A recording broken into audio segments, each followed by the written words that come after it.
Hi, I'm Neil, and I make videos about sculpting, molding, and casting. If that sounds like something up your alley, please hit that subscribe button to get all of the latest content. Today we're going to be diving into the painting process of the axolotl figures that I made a while back. I ended up casting a whole new series of figures after experimenting on the first series. I really had to get a process down before I could put a cohesive video together. If you haven't watched the previous videos in this series, I will link to them in the description. Let's go ahead and get into that painting. For today's painting session, I'm going to be using Golden Brand So Flat acrylics. They're matte acrylics, and I'm going to be mixing in isopropyl alcohol to thin them out rather than water. When I was experimenting with painting on these super shiny figures, I found that water just kept beating up on the glossy surface, and that's because it wasn't drying fast enough. So I thought to mix in the isopropyl alcohol since it dries a lot faster, and that worked perfectly. I've used alcohol in the past when I'm using acrylic stains. That's where I mix in acrylic ink and isopropyl alcohol and brush it over the entire figure. I didn't want to do that here though because the resin color was so nice. I wanted to retain that quality. I initially tried using the acrylic ink with the alcohol and painting like I am here. That just did not look right. It didn't look very natural. So I used instead my regular acrylics and mixed that with alcohol, and that ended up being perfect. So you can see here I'm just brushing on some details, just accentuating the lines that I've already sculpted. I knew I was going to be really minimalistic with these. Since this is a really smooth and form-based sculpture, there's not a lot of texture details. I really don't want to do much more than just some accents.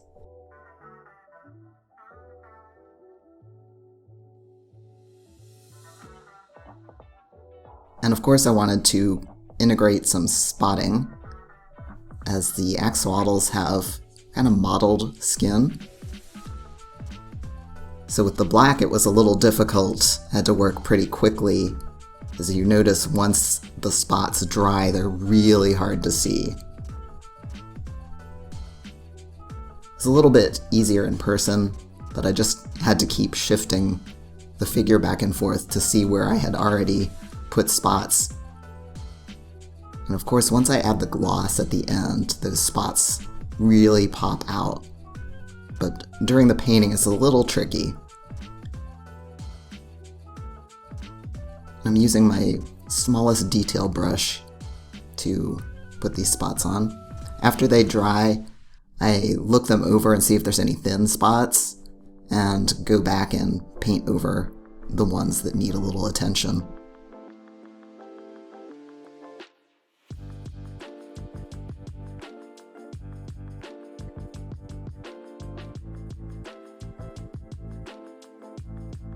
Painting on these tail fins was really fun.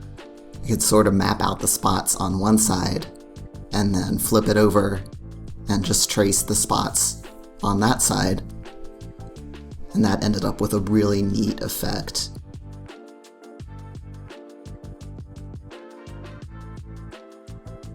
I've never really painted anything like this before where I'm trying to retain that skin-like, semi-translucent quality. So this was definitely quite a learning process. You can see here what he looks like after the gloss, spray gloss has been added, and it's considerably more visible. The spots you can see much better. I'm going to be performing the same process on several different colors, but it's interesting to see how different it looks depending on which color I'm painting on. So with the gold one, I use burnt sienna for all the shading and the spots. The lighter colors are a little trickier than, say, the black. You can definitely see blemishes and areas where the paint is thinner. So you'll notice me wiping away some of the lines that I drew to make corrections. as well as painting over some of my lines to make them darker.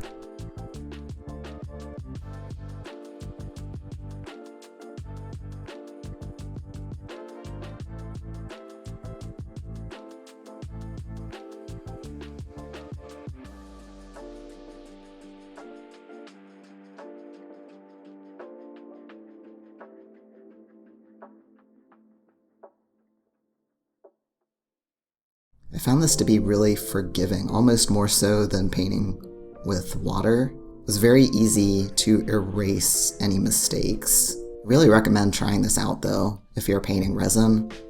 Using the alcohol as a thinner instead of water. You can really use that quick drying time to your advantage.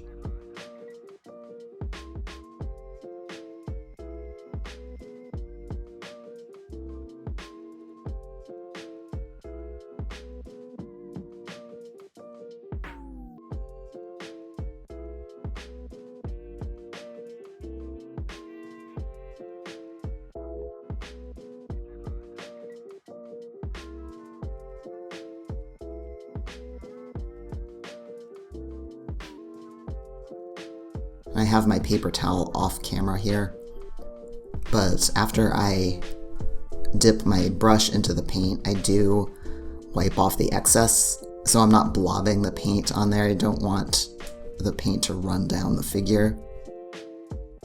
I kind of have to keep thinning out the paint as I work, because the paint on my palette is also drying out. The alcohol is drying that paint pretty quickly.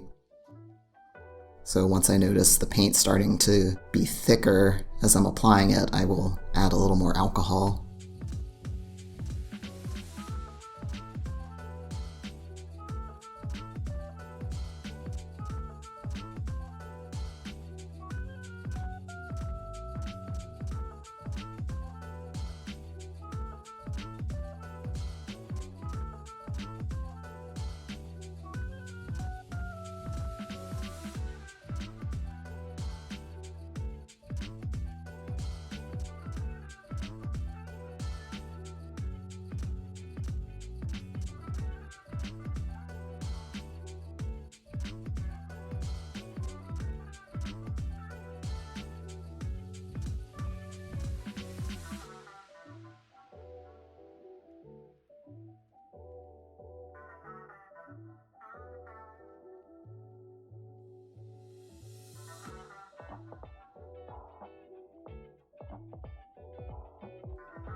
And finally adding in the black eyes, which will really pop on the gold.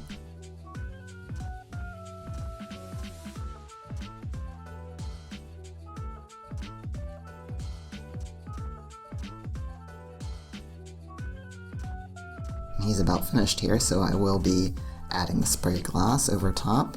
You can see the difference. Not quite as stark a difference as on the black one, but still really ties everything together. And the light pink one quite possibly is the trickiest one of all, because I wasn't going to have spots on this one. That meant I really had to nail down the shading, and unfortunately the first part of this video was lost. I don't know what happened to it. But on that part I had done the face details with the same color, as well as paint those little ear fins a solid pink.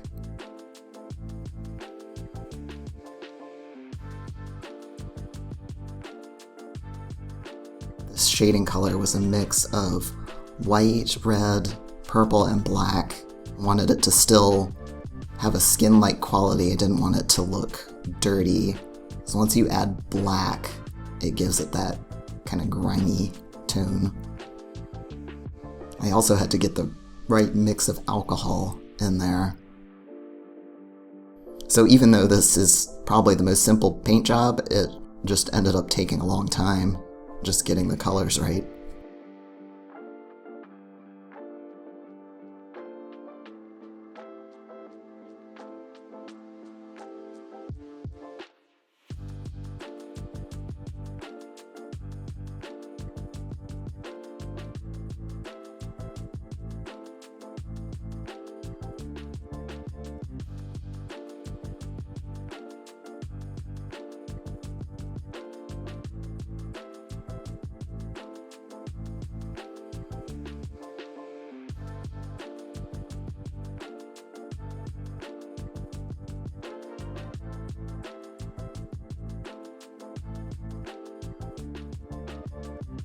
And adding the eyes here, so we're just about finished.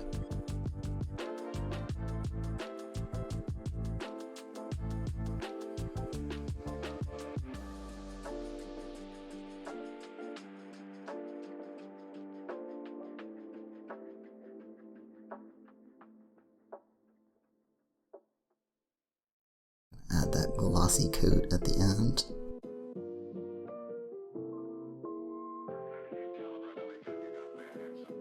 And the final axolotl I'll be painting here is the two-tone Chimera, and this is going to combine the techniques that I used on both the black and the pink axolotls.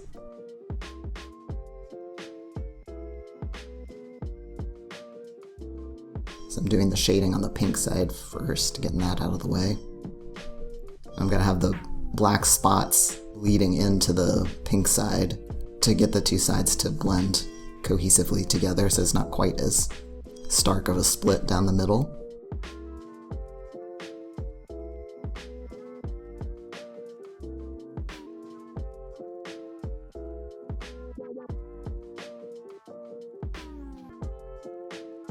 Now adding the spots, starting on the black side and then just slowly blending them in to the pink side. I really tried to naturally cover that line split as naturally as I could.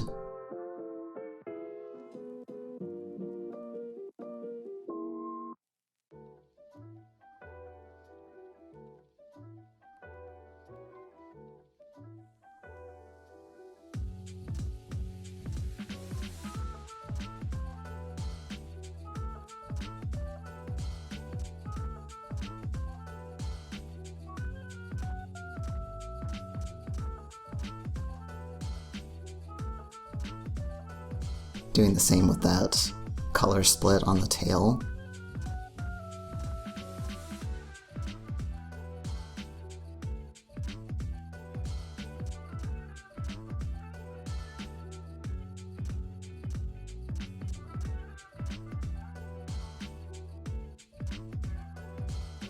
And here he is with his glossy coat.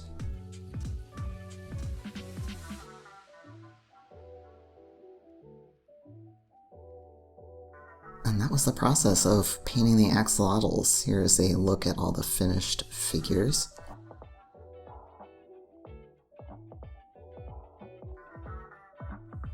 I will link to all the various materials that I used in the description, and if you want to see the previous videos in this series, I will link to those as well. Thank you so much for watching. If you got anything out of this video, I would appreciate a thumbs up. If you're interested in purchasing one of these figures, I do have them for sale on my website, verdinsculpts.com. Thank you again for watching, and I'll see you in the next one.